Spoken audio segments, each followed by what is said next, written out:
Hey guys, welcome back to my channel. ನಾವಿವತ್ತು ನಮ್ಮ ಮಗುಗೆ ಕಾರ್ ತೊಗೊಂಬರಕ್ಕೆ ಹೋಗ್ತಾ ಇದ್ದೀವಿ.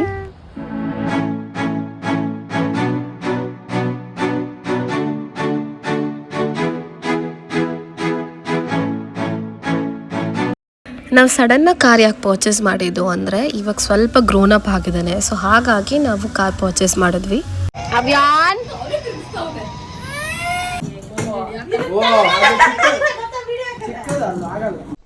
ಏನು ಅರ್ಥವೇ ಆಗ್ತಿಲ್ವೇ ಈ ಕೇಸು? ಎಳೆ ಮಗು ಆಗಿದ್ದಿದ್ರೆ ಓಕೆ, ಏನಿದು ಏನೋ ಗೊತ್ತಾಗ್ತಿಲ್ಲಪ್ಪ. ಬೇಡ ಬಿಡು, ಇದೇ ಇರಲಿ. ಹೇಳಿದ ಮಾತೆಲ್ಲ ಕೇಳ್ತದೆ ನೋಡು. ಹೂ ಸ್ಟಾಪ್ಡ್ ಯು?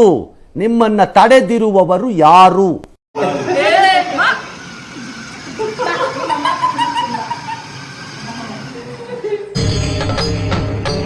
ಇದೆ, ಇಲ್ಲೊಂದು ಸಮಸ್ಯೆ ಖಂಡಿತ ಇದೆ. That's all for today's video. ಇಷ್ಟ ಆಗಿದ್ರೆ ಸಪೋರ್ಟ್ ಮಾಡಿ.